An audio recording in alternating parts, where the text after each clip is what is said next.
Or consider the treatment of women. I mean, for millennia, the great theologians and prophets of our religions have set to work on the riddle of womanhood. And the result in various times and places has been widow burning and honor killing and genital mutilation, a cultic obsession with virginity, just other forms of physical and psychological abuse so kaleidoscopic in variety as to scarcely admit of being summarized. Now, I have no doubt that much of this sexist evil predates religion and can be ascribed to our biology, but there's no question that religion promulgates and renders sacrosanct attitudes toward women that would be unseemly in a brachiating ape. Now, while man was made in the image of God, woman was made in the image of man, according to Judaism, Christianity, and Islam. Her humanity, therefore, is derivative. It's ersatz. The Old Testament values the life of a woman at 1/2 to 2/3 that of a man. The Quran says that the testimony of 2 women is required to offset the testimony of 1 man. And every woman is deserving of 1/2 her brother's share of inheritance. But the biblical God has made it perfectly clear that women are expected to live in absolute subjugation to their fathers until the moment they are pressed into connubial service to their husbands. And the New Testament offers no relief. I mean, St. Paul put it in his letter to the Ephesians, "Wives, be subject to your husbands as to the Lord. For the husband is the head of the wife, as Christ is the head of the church. As the church is subject to Christ, so let wives be subject to their husbands in all things." The Quran delivers the same message. And on most translations, says that disobedient wives should be whipped or scourged or beaten. The 11th century sage, Al-Ghazali, perhaps the most influential Muslim since Muhammad, described a woman's duties this way: she should stay at home and get on with her spinning. She should not go out often. She must not be well informed, nor must she be communicative with her neighbors, and only visit them when absolutely necessary. She should take care of her husband and respect him in his presence and in his absence, and seek to satisfy him in everything. She must not leave the house without his permission, and if given his permission, she must leave surreptitiously. She should put on old clothes and take the deserted streets and alleys, avoid markets, make sure that a stranger does not hear her voice or recognize her. She must not speak to a friend of her husband's even in need. Her sole worry should be her virtue, her home as well as her prayers and her fast. If a friend of her husband calls when the latter is absent, she must not open the door nor reply to him in order to safeguard her and her husband's honor. She should accept what her husband gives her as sufficient sexual needs at any moment. She should be clean and ready to satisfy her husband's sexual needs at any moment. Now recall the blissful lives of women in Afghanistan under the Taliban, or think about the millions of women who even now are forced to wear the veil under Islam, or who are forced into these forced marriages with men they have never met. And you will realize that these kinds of religious opinions have consequences. All right, I'm going to cut to the chase. Dr. Craig has only 2 sources of historical evidence, in reality: the epistles and the Gospels. Point blank, my argument is the Gospels have no relevant value as historical sources, and the epistles don't tell us anything we can prove was unnatural. First up, the Gospels record myth, not history. I wanted to debate that subject with Dr. Craig today, but he didn't want to, so now I can only give you some examples proving my point, so I can leave room to discuss the many other topics in this debate. But I can assure you, if I had more time, these examples could be multiplied a dozen times over. One of the clearest examples of myth-making in the Gospels is the Barabbas narrative. According to Mark, the Romans occupying Judea had a custom of releasing a prisoner every year on the Jewish holiday, whoever the Jews voted for. So Pilate asks the Jews if they want him to release Jesus Christ. And instead, the chief priests convince everyone to ask for Barabbas instead, a convicted murderer who had rebelled against Rome. Now, there is no evidence the Romans ever had such a custom of releasing just any prisoner the Jews wanted. Nor is it at all plausible the Romans certainly would not let loose a murderer and a traitor, least of all because the very people who rebelled asked them to. But Mark's story clearly copies an actual ritual the Jews performed at their temple every year at Yom Kippur. 2 goats would be selected, One would be chosen to be the scapegoat, and all the sins of Israel would be placed upon it, and it would be released into the wild, to be claimed by the devil. While the other goat would be sacrificed, and its blood would atone for the sins of all Israel. Now, as it happens, Barabbas is a fake name. In Aramaic, it means son of the Father. So here we have two sons of the Father, Barabbas and Jesus. One who carries the sins of Israel, murder and rebellion, and is released to the mob, and the other whose blood atones for the sins of all Israel. So here we have a historically unbelievable story involving a man with a fake name that nevertheless carries deep symbolic meaning. By definition, that's a myth. This story has been constructed by the author for its symbolism. It's not a historical report of anything that actually happened. Now, there are many more examples like this surveyed in the works of biblical scholars like Randall Helms and Thomas Brodie and Burton Mack and Jonathan Reed and Helmut Koester and many more. As scholars have long known, all the Gospels are filled to the brim with stories deliberately constructed for their symbolic and literary meaning rather than their historical verity. For example, one indicator of myth is the inclusion of implausibly convenient story structure, what literary scholars call deliberate irony. Mark, for example, has Jesus constantly talking about the reversal of expectation as the message of the gospel, teaching with many parables that the least shall be first, the high will be brought low, the meek shall inherit the earth, the poor shall be rich, and so on. So it's a rather implausible coincidence when the actual narrative of Mark's story is filled with remarkably convenient reversals of expectation. James and John, who asked to sit at the right and left of Jesus in his glory, are replaced by two thieves on his right and left at his crucifixion. Simon Peter, Christ's right-hand man, who was told he had to deny himself and take up his cross and follow, denies Christ instead and is replaced by a different Simon, Simon of Cyrene, a stranger who actually takes up his cross and follows. Likewise, contrary to expectation, Christ's own people, the Jews, mock their own Savior, while it is a Gentile officer of Rome who recognizes his divinity. And the male disciples abandon Jesus, while the women truly follow him and are thus the first to learn of his resurrection, proving again that the least shall be first, and on and on. Countless elements of Mark's story involve deliberately fabricated irony like this. Another indicator of myth is the construction of stories, even down to the specific details, using material from the Old Testament. It's well known, for example, that Mark constructs his crucifixion narrative using material from Psalm 22. The casting of lots for his clothes, Jesus' cry on the cross, the taunts of the crowd, all come from that psalm, often verbatim. But as I show in the empty tomb, Mark also constructed his empty tomb narrative using material from Genesis, Ecclesiastes, Chronicles, and Psalm 24 in a similar way. Another indicator of myth is the inclusion of deliberate parallels and inversions of other myths. For example, Luke tells the story of a man named Cleopas who journeys on the road from Jerusalem to Emmaus after the corpse of Jesus has vanished, when the resurrected Jesus appears to him and explains the secrets of the kingdom. Then he vanishes, and Cleopas goes on to proclaim what he was told. As it happens, the name Cleopas conveniently means tell all. In other words, proclaim. Moreover, this tale exactly emulates and in deliberate ways inverts a story already celebrated every year in Rome, and in that other story, a man named Proculus, whose name also means proclaim, journeys on the road from Alba Longa to Rome after the corpse of Romulus has vanished. And just like Jesus, the resurrected Romulus appears and explains the secrets of empire. Then he vanishes, and Proculus goes on to proclaim what he was told. In both stories, the men are journeying from east to west toward the sea along the path of the sun, from a city on a mountain to a city in a valley, and in both stories the distance of the road is exactly the same, 14 miles. These similarities are too numerous to be a coincidence. Again, this is deliberate symbolic fiction. And like many myths, the way the story is changed is the whole point. The similarities tell us what story to compare it to, while the differences tell us what the author wants us to learn from that comparison.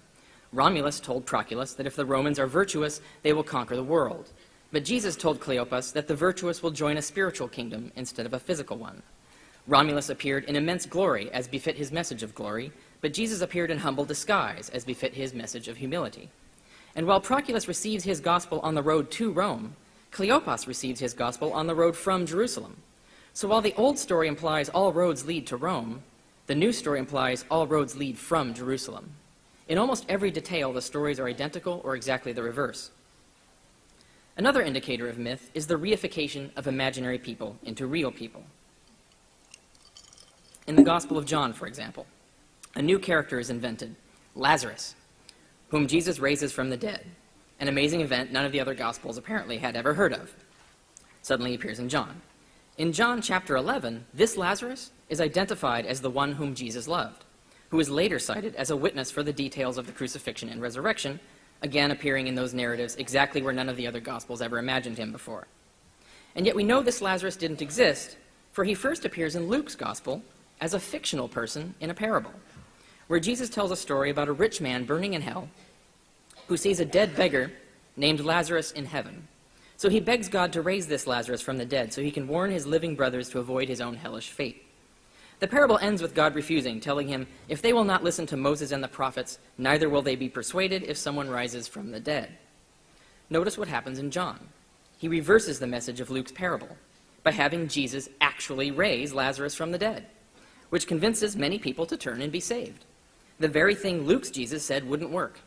In fact, just as the rejected request in Luke's parable imagined Lazarus going to people and convincing them, John's Lazarus is then cited as a witness to the crucifixion and resurrection of Jesus, specifically to convince people. Again, what Luke's Jesus said wouldn't work. John has thus reified a fictional character and integrated him into the story where he never was before, in order to argue against the particular message in Luke, seeking instead to persuade people with the very outcome Luke said wouldn't persuade them. Another indicator of myth is the acceptance of wildly contradictory versions of the same myth. For example, Matthew's Gospel wildly contradicts Mark's empty tomb narrative in almost every detail, elaborating it with incredible claims of posted guards and flying superhuman angels magically paralyzing people and hurling about tombstones. Again, in the empty tomb, I demonstrate where all these crazy changes came from.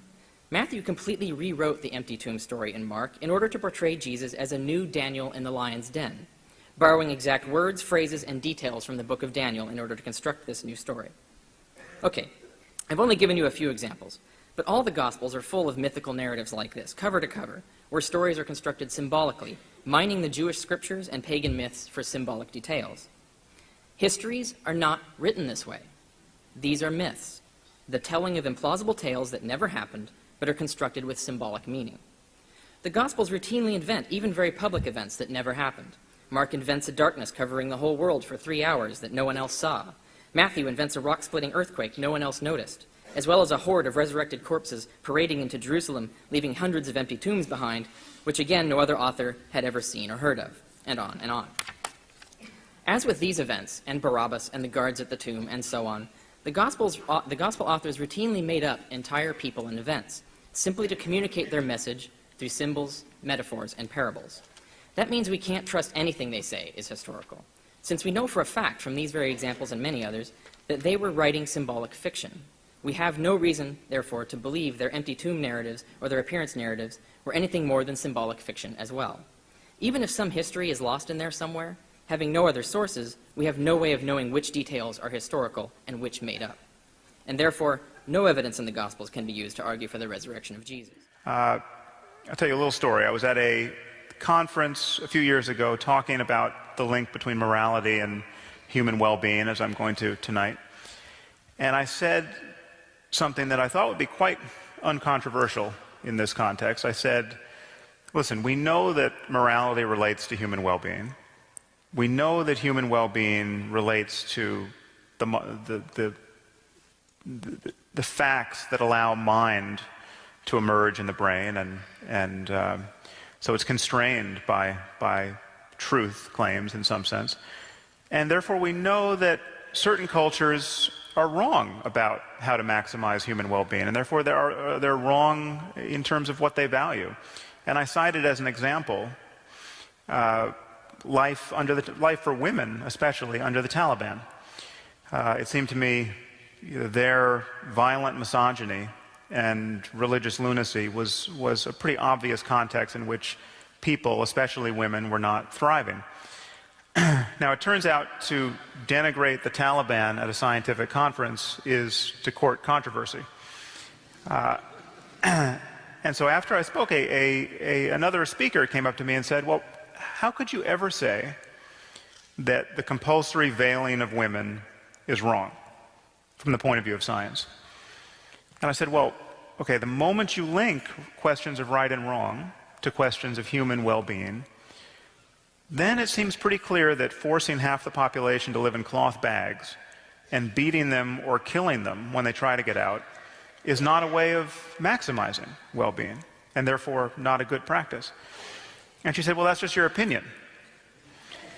I said, okay, well, let's just make it easier. Let's imagine we found a culture that was removing the eyeballs of every third child. Okay, would you then agree that we had found a culture that was not perfectly maximizing human well-being? And she said, it would depend on why they were doing it. Okay. So that after I picked my jaw back up off the floor, I said, okay, let's say they're doing it for religious reasons. Let's say they have a scripture which says every third should walk in darkness, or some such nonsense. Okay. And you'll be pleased or horrified to know that she just bit the bullet here and said, then you could never say that they were wrong. Okay, now this was a woman who has a background in science and philosophy. She's now on the President's Council for Bioethics. She's one of 13 people advising our President on all of the issues related to progress in medicine and life science generally. She had just delivered a totally lucid lecture on the moral implications, as she saw them, for the use of neuroscience in our courts. She was very worried that we have been developing lie detection technology and that we are using this on captured terrorists. And she viewed this as an invasion of cognitive liberty. Okay, so on the one hand, her moral scruples were really finely calibrated to our own possible missteps, in this case in our war on terror. But she was rather sanguine about the ritual enucleation of children, and it seemed to me terrifyingly detached from the very real suffering of millions of women in Afghanistan at this moment. So this kind of impossible juxtaposition of views is something I'm encountering a lot now among disproportionately well-educated and liberal people. So it's something we have to grapple with. Now, the issue for most people is that it has been said over and over again that there's a distinction between facts and values, and that science and rationality generally can only really make truth claims about the former. So science obviously can deal with facts. We have a universe of facts that we can understand to a greater or lesser degree. Facts transcend culture in some basic sense. But it's thought that values are another thing entirely. Values are the domain of questions of right and wrong and good and evil, and inconveniently for us, this is the area where the most important questions in human life arise. These are questions like, how should you raise your children? What goals should you strive for in life? What constitutes a good life? And it's thought that science will never be able to tell us the right answers to these questions. Just as science is never going to tell you whether you should like chocolate over vanilla, it's not going to tell you how you should raise your children or treat your neighbor. Now, I think this is an illusion. I think this is quite confused, and it's a dangerous illusion, for as I said, it erodes the conviction of very smart people in the face of really barbaric practices which occasion needless human misery. In the Old Testament, we witness the most immoral behavior imaginable. Genocide, ethnic cleansing, sexual slavery, the murder of children, kidnapping, all of it not only permitted by God, but mandated by God. I mean, if you doubt this, take another look at books like Exodus and Leviticus and Deuteronomy and 2 Samuel and Numbers and 1 and 2 Kings and Zechariah. I mean, these books, in these books, the most unethical behavior is celebrated. If these events occurred in our own time, half the prophets and kings of Israel would be shackled and brought to The Hague for crimes against humanity, including Moses for slaughtering the Midianites, including Joshua for slaughtering the Amalekites, including Elijah for slaughtering the prophets of Baal. I mean, these men, by our standards today, they were utter psychopaths. I mean, it's also worth observing that the most atheistic societies on the planet, like Sweden and Denmark and the Netherlands, are in many respects the most moral. They have rates of violent crime that are far lower than our own in the US.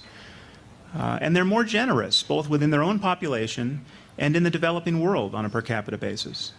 I mean, Sweden, which opposed the war in Iraq, has nevertheless admitted more Iraqi refugees into its borders than any country, and many more than the US has. So if you're looking for a state model of Christian charity, the most atheistic societies at this moment fit it better than the most Christian societies do. Dan Dennett is a year younger than me, almost to the day. Can you hear me at the back? But I must admit that I've grown to think of him as a sort of intellectual elder brother. Since the deaths of Bill Hamilton and John Maynard Smith, I've been rather short of intellectual heroes to consult on difficult questions. Thank goodness we still have Dan Dennett. A year or so ago, it seemed that it might be a close-run thing. I remember the shock, followed by deep gloom, that was cast over a large group of people in a New York theatre when we were informed that Dan had collapsed and was undergoing emergency surgery, which seemed, so we were informed, unlikely to succeed. Heroic surgery to save an intellectual hero, not just a national treasure, but a world treasure, at least to the world of the mind. Many of you, I'm sure, will have read the stirring testimonial that he read while he was in recovery. It was actually called Thank Goodness. It was widely published all over the internet and was read out to those gathered in San Diego for the Beyond Belief conference. Dan mentioned his religious friends who'd prayed for his recovery. He was touched by their efforts, but he chose to interpret their words as meaning that they had been thinking of him. And he added, "I'm not joking when I say that I have had to forgive my friends who said they were praying for me. I've resisted the temptation to respond, 'Thanks, I appreciate it, but did you also sacrifice a goat?'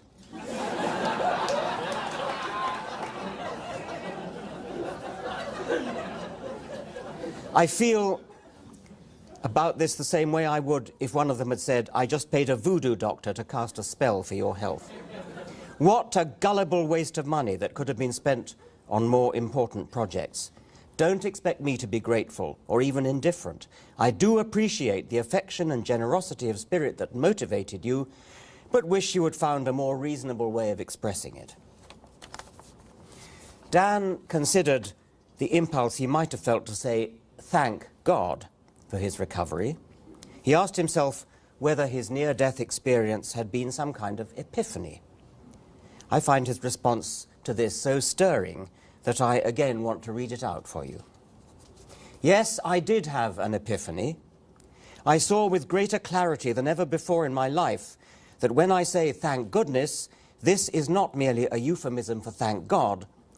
We atheists don't believe there's any God to thank. I really do mean thank goodness. There is a lot of goodness in this world, and more goodness every day, and this fantastic human-made fabric of excellence is genuinely responsible for the fact that I am alive today. It is a worthy recipient of the gratitude I feel today, and I want to celebrate that fact here and now." To whom, then, do I owe a debt of gratitude? To the cardiologist who's kept me alive and ticking for years and who swiftly and confidently rejected the original diagnosis of nothing worse than pneumonia. To the surgeons, neurologists, anesthesiologists and the perfusionist who kept my systems going for many hours under daunting circumstances. To the dozen or so physician assistants and to nurses and physical therapists and X-ray technicians and a small army of phlebotomists, so deaf that you hardly know they're drawing your blood. And the people who brought the meals, kept my room clean, did the mountains of laundry generated by such a messy case, wheelchaired me to X-ray and so forth. These people came from Uganda, Kenya, Liberia, Haiti, the Philippines, Croatia, Russia, China, Korea, India, and the United States, of course. And I have never seen more impressive mutual respect as they helped each other out and checked each other's work.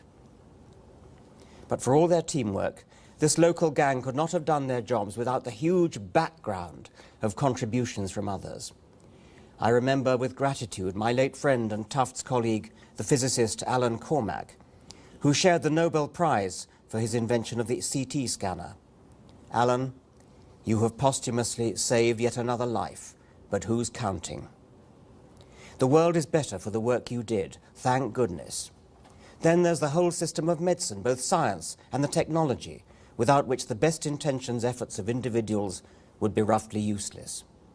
So I am grateful to the editorial boards and referees, past and present, of Science, Nature, Journal of the American Medical Association, Lancet, and all the other institutions of science and medicine that keep churning out improvements, detecting and correcting them. I think you can see why Dan Dennett is my intellectual hero. It is certainly possible, and I think this is true, that there is a distance between what people profess they believe and what they actually believe, and what they will say on a questionnaire, and then what is really operative at the level of their behavior. Now, what this distance is, that's something that's difficult to determine in any case. So when you have something like 38% of British Muslims now claim to believe that anyone who leaves the faith, anyone who commits the crime of apostasy, should be put to death. This is 38% of British Muslims. We're not talking about Pakistan or Afghanistan. That's quite an alarming finding. Now, what percentage of them would actually be willing to kill someone who leaves the faith? I don't know. I mean, there's a distance between what you think and what you're actually going to do. But the idea that somehow it is a tiny minority of people who profess these things, who actually believe them, there's no evidence for that. I mean, there is apparently an inexhaustible supply of suicide bombers. People like Chris seem to imagine that the cause of this is not their belief in martyrdom. It's not the idea that you're going to get everything you want after you die, and there's nothing better than death in defense of Islam, which is what I argue. They seem to believe that it is poverty and economic desperation and lack of education. The reason why we know that can't be true is everything we find out about the kinds of people who hijack planes and fly them into buildings or blow themselves up on the tubes in the UK, they are disproportionately well off and they are disproportionately educated. This goes from the top, from people like Osama bin Laden and Khalid Sheikh Mohammed, who don't blow themselves up and maybe cynically manipulating people who really believe these things. But it goes all the way down through the 19 hijackers, all of whom were college educated. Many of them had PhDs. It goes to the leaders of Hamas and Hezbollah, and it goes down to the foot soldiers who blow themselves up. Your likelihood of dying if you were affiliated with Hezbollah, dying through suicide bombing, goes up if you're better educated. I mean, this is, and support for suicide bombing goes up in conjunction with literacy. This is not a movement of the poorest of the poor and the least educated. And the idea that it would be nice if it were. I mean, then the remedy is just spread the money around and teach people about all we've come to know in the last 2,000 years. But our situation is quite a bit more sinister than that. It is possible to be someone with the technical expertise, someone who can build a nuclear bomb, and to still think you're going to get 72 virgins in paradise. That's what we should be worried about, that these beliefs really are operative, and the idea that no one believes them while everyone professes them, I think is an act of faith none of us should be willing to adopt. I'm going to now give you several good strategic reasons. Now, they're strategic because they're not reasons for believing in God. They're reasons for trying to believe in God or declaring your belief in God, for believing in God, and they're strategic. And the first, most obviously, is fear. And I don't need to tell you about that. We heard eloquently from Ayaan Hirsi Ali about fear. We've heard about the fear of many people, their fear of God, their fear of a vengeful God, of a God who demands this belief. But actually, a much more interesting category of fear is the fear of the reflective folks who think they are obliged to support the belief in God. And what they're mainly afraid of, I think, is catastrophic collapse of consensus. Now, Hitch earlier was talking about a failed state. A failed state, as we know only too well these days, is a truly depressing and ugly, awful situation. When you have a failed state, it's very hard for any force on earth to pull a failed state back into sanity.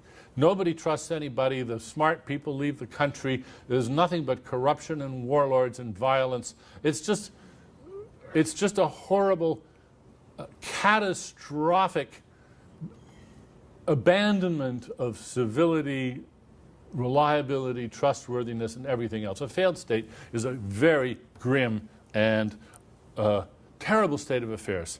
And confronted with the prospect of a failed state, I want you to put yourself in the position of somebody of some authority in a state which is on the brink of becoming a failed state. And the people are asking you, is it safe to go to market? Is it safe to plant my crops?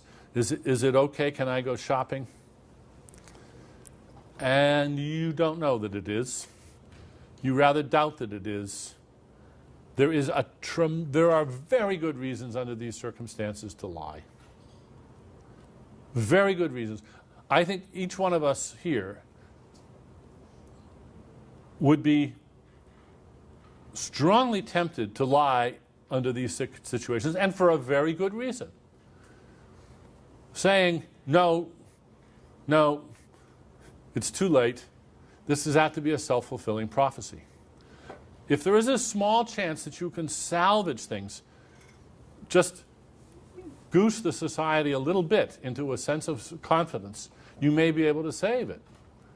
So what you say may have a huge ripple-on effect, and so there's a tremendous reason, a very good reason to lie. And this is, I think, the state of a great many people who are reflective people who go on declaring their belief in the existence of God. They're terribly afraid that if that belief somehow falters, we will have a societal collapse. Now, this sort of issue is not just about religion. Think about hyperinflation. We have a number of phenomena in the world in which social consensus is a sort of treading water that holds everything up. As soon as people start losing confidence in a currency, and the currency starts to hyperinflate, and then we get hyperinflation, and it all goes to hell. And if you can forestall that and calm people down and reestablish their confidence in things, you can do some real good in the world, but of course it may require telling some white lies. The gold standard, I was thinking about this the other day, there's a really nice case where people were terribly afraid that if we abandoned the gold standard, confidence in currency would just be so volatile that this was really dangerous. That's one of the best reasons, not a good one, but not a bad one either, for maintaining the gold standard. As a sort of fetish, really, to protect the confidence of the community in a currency. And I think something like this is going on in the belief by so many religious people that they have to cling tenaciously with white knuckles to their religious declarations. Runaway cynicism can even lead to the death of communication. We have Aesop's fable about the boy who cried wolf, and similar phenomena have been seen, auguried, imagined, and so we have this kind of fear, which is not unreasonable. It can be very well informed. If we think it's false, fine, but there's some problems with that too. By the way, another great example of this is in Doug Hofstadter's wonderful column about the luring lottery. Some of you may remember that in Scientific American, a sort of catastrophic loss of trust. Now, suppose we think that, well, okay, Dan, you've shown us that this is reasonable, but, you know, they're just wrong. Giving up the belief in God is like giving up the gold standard. Life goes on, community, confidence, trust, security, it's just not such a big problem. Okay, so we want to explain this to these people. Can we reason with them? No. Why? Because we should expect them to shun the opportunity to discuss our disagreement rationally, because the very discussion of the issue undermines the consensus. Don't talk about it. Shh. Don't even think about it. There's been some very elegant research by the psychologist Philip Tetlock on sacred values. What makes a value sacred is don't even think about it. You should feel guilty for even thinking about it, even if you decide the right thing about it. It's to protect us from subversive criticism which might lead to a catastrophic collapse of values. So there's fear in several different varieties. And what I've tried to do is to show you that in your own lives, in your own circumstances, you can imagine a case where you would be gripped by that fear and you would think the right thing to do here is to grit my teeth and lie. Maintain a pretense to save a situation from catastrophe. Another is love, and we've heard a lot about that today. It's so wonderful. The speakers today weren't just vivid and compelling. They illustrated my issues just right down the line. The prospect of disappointing or enraging or hurting those we love is so terrible. I actually hope to all of us that it overpowers our candor. We just can't face telling the truth when grandma or mother or our sisters or somebody else that we love, we're afraid that it's going to hurt. And so many people are trapped in a pretense from which any escape would be, in their eyes, a betrayal. Our overtures, our skeptical overtures, therefore, threaten to expose them. No wonder they loathe us. No wonder they loathe us. We are threatening them with a choice between betrayal and lying, which they do not like. There's a lovely new book. I wish it were here. It just came out. I'm not sure it's actually out. Yes, it is. Called Philosophers Without Gods. It's a collection of essays put together by the philosopher Louise Anthony. By the way, my little piece, Thank Goodness, which Richard quoted from, is in there. Brand new essays about, these are philosophers, some of whom actually had religious training and went to religious schools, and they're all atheists now, and they've written essays about their life. One of the best is by my dear late friend David Lewis, and it's called Divine Evil. And this issue came up. Hitch actually spoke about this.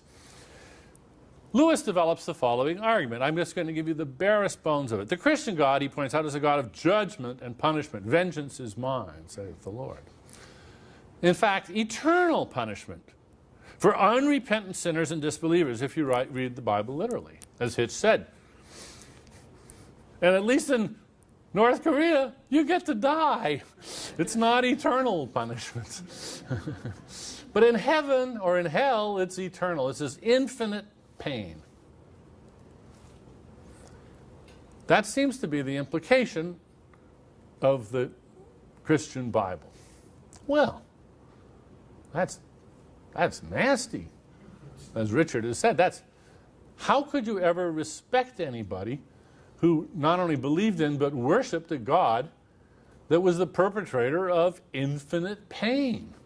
It's so unproportional to whatever your crime is. An eternity of suffering. This is just outrageous. Can we admire the believers? Lewis asks, and he says, only if they're ignorant of the nature of the perpetrator.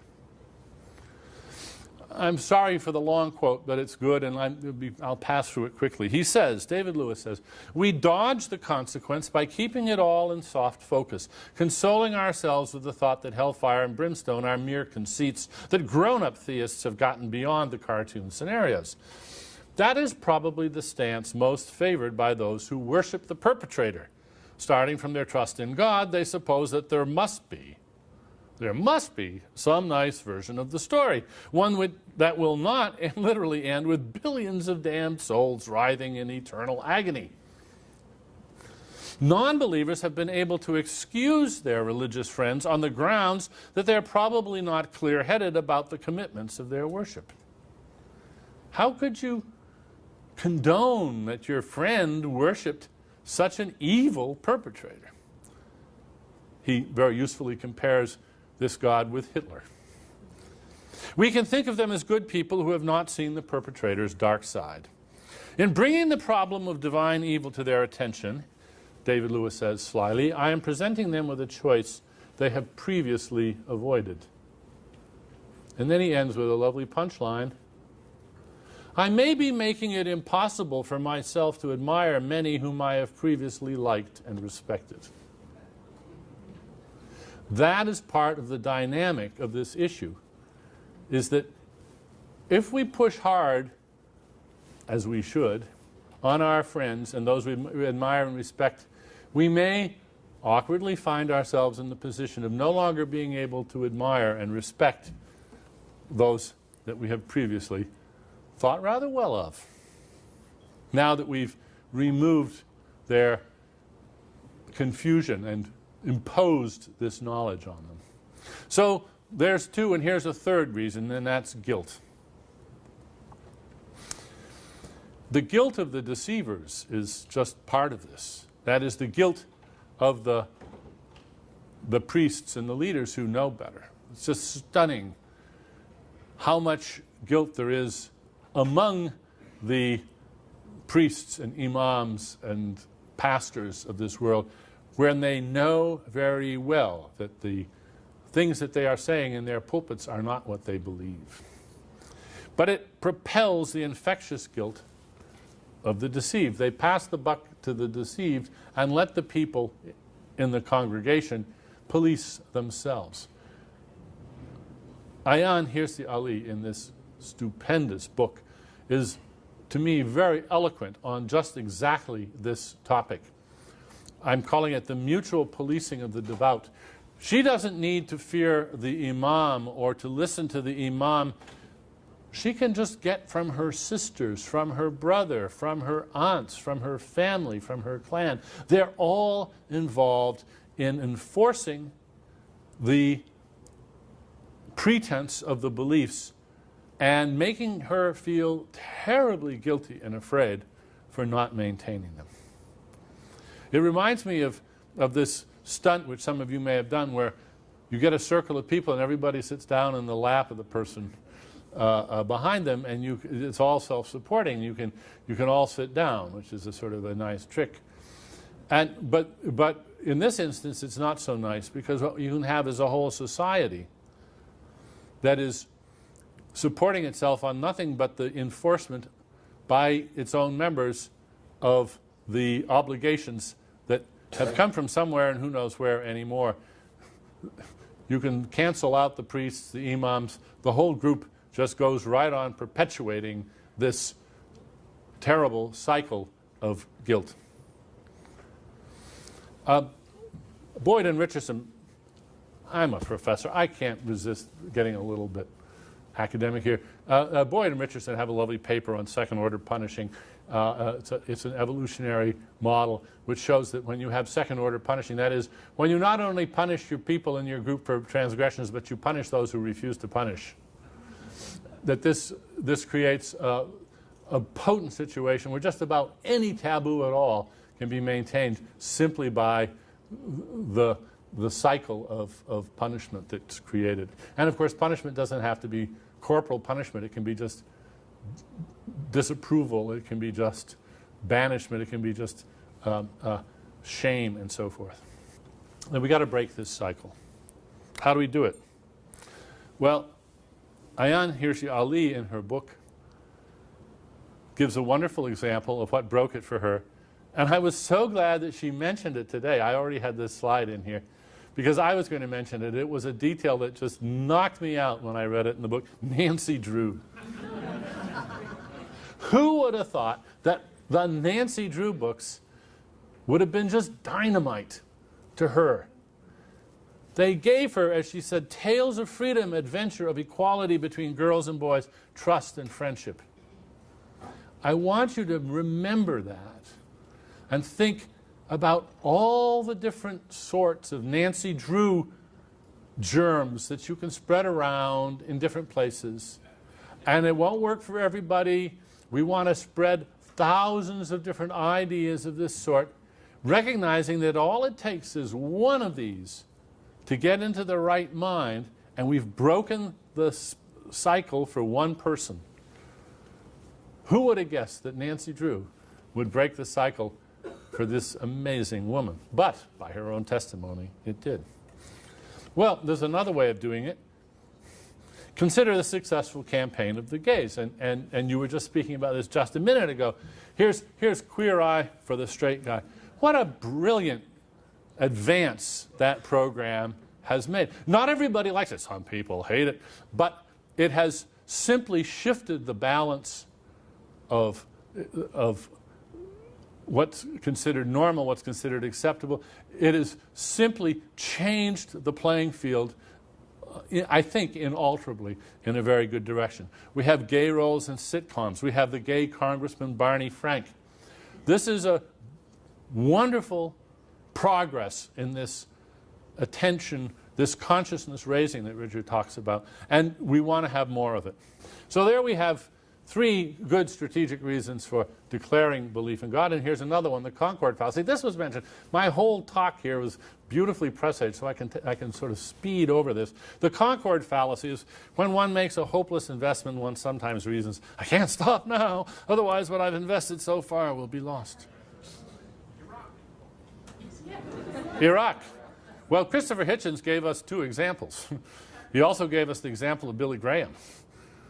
You know, hey, at this point in my life, what am I going to do? I've devoted my whole life. There's so many religious leaders out there who late in their life are trapped by the Concord fallacy.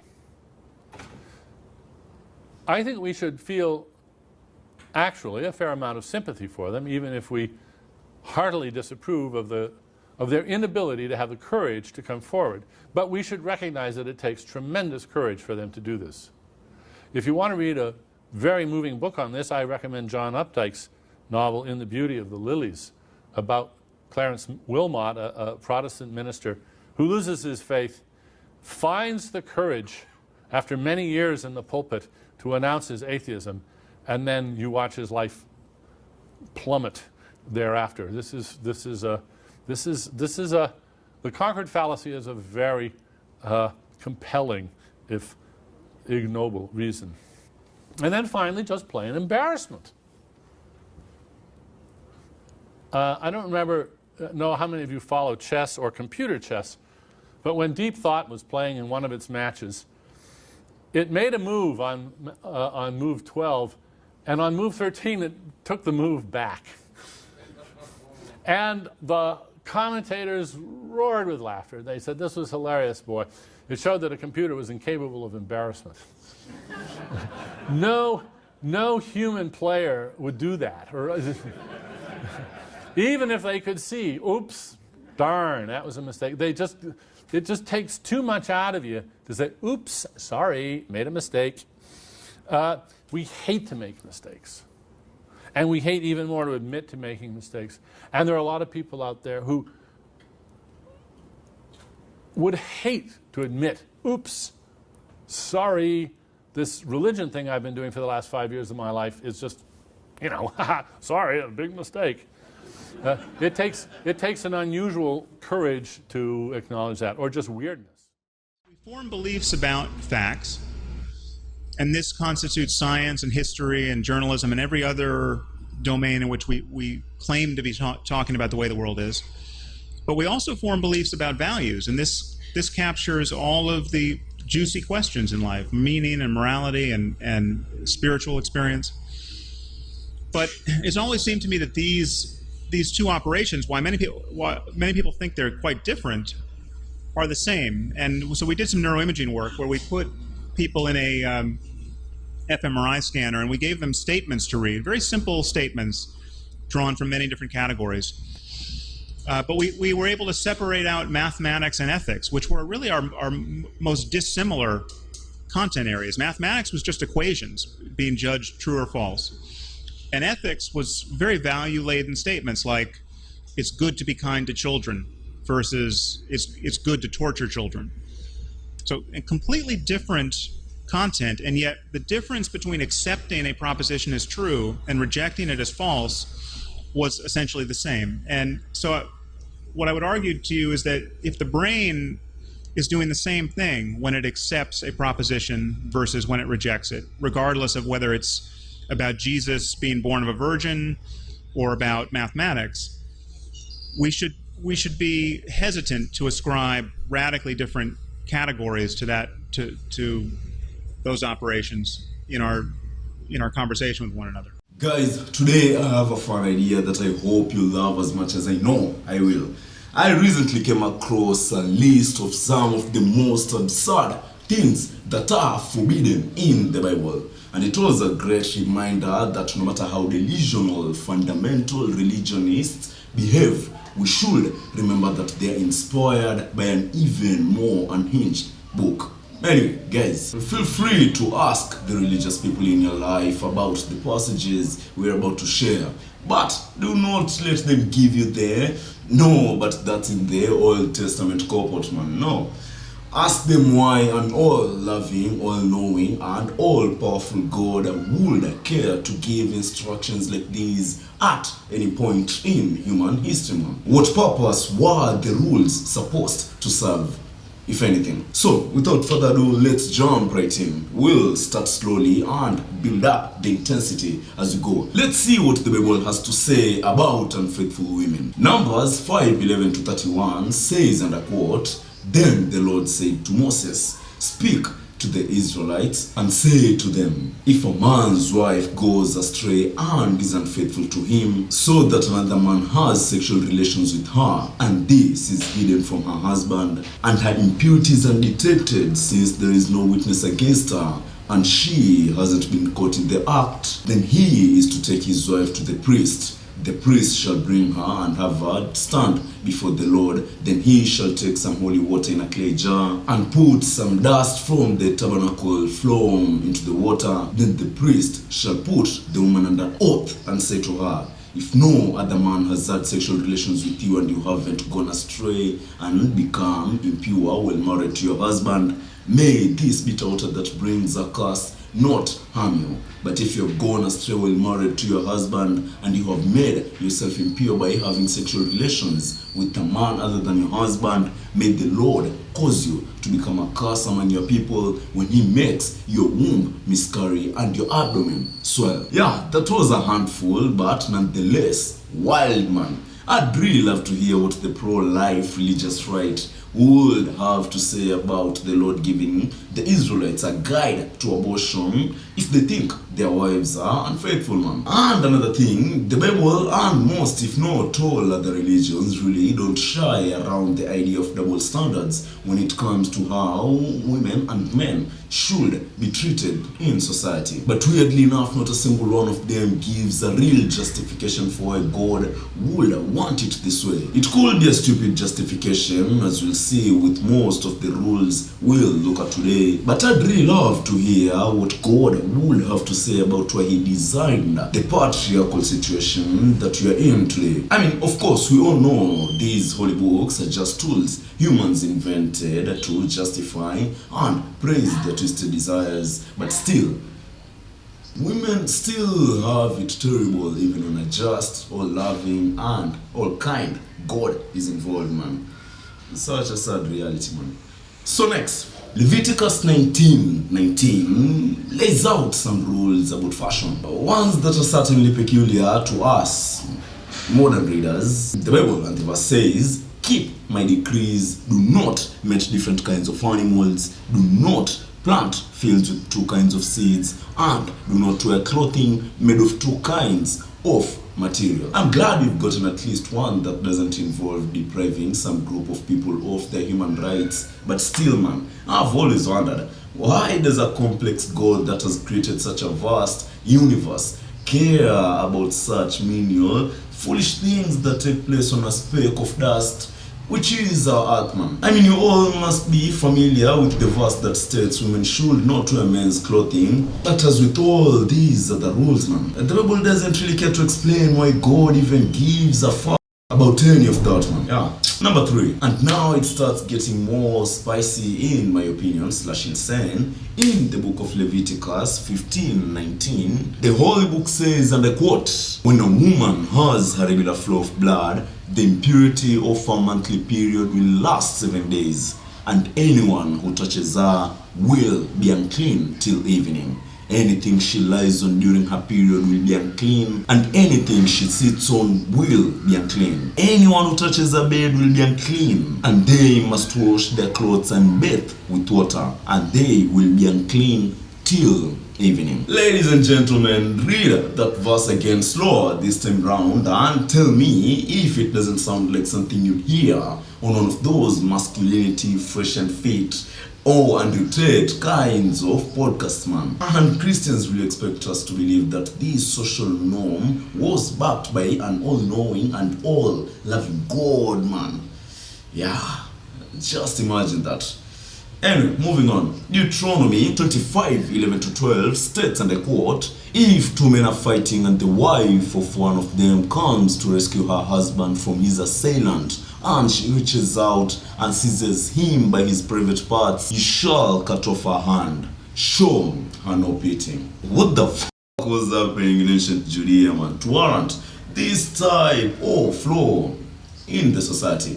Also, again, women get the short end of the stick, just so the name of the all-loving and all-caring God can be exalted. You guys, am I the only one, or do these guidelines literally sound like what you'd expect a sexist, broken future school high school boy to come up with, man? Because going back to the previous verse, if the monthly flow of a lady makes her impure according to the Lord, why would the same righteous and kind God program that into women's bodies then? Apparently he was able to create the entire universe in less than 7 days, but couldn't figure out how to make this one thing unnecessary, so women wouldn't have to be treated like literal dirt within society, man. It never made any sense to me, obviously, but still, I never understand why it makes sense to more than 1 billion people. Anyway guys, while I'm really enjoying this section of the video is getting quite long, man. So with your permission, I'd like to continue this fun exercise in tomorrow's video. Is that okay? And please note that throughout this list we haven't even touched on the wild beliefs the Bible lays out, such as believing Adam and Eve started the entire human race approximately 6,000 years ago, that Noah made an ark that also somehow carried animals only native to faraway continents like Africa or North America, or that Jesus rose from the grave and so forth, man. We haven't included any of those, but still the Bible manages to sound like something out of the mind of a psychopath with a drug addiction, man. Anyway, what do you guys think about this video, and will you like to see me do a part 2 of this? I already have a video that I'll record later on today that I'll upload tomorrow, which will feature even more arguments of the same character from the Bible. In the meantime, thanks a bunch for your continued support, man, and I'm really grateful that you've stuck with me to the end. If you'd like to see me feature anyone you like in the main part of the video, please let me know in the comment section and I'll get on it ASAP as soon as possible. Once again, thank you guys, stay safe, and I'll see you again tomorrow. Peace, man. By the way, my intention in December from today moving forward is to have a video go online every single weekday if I can manage it. Of course, there is a chance that I'll miss some days here and there, but I hope that you know it's my intention to post every single weekday, man. Okay, bye, guys.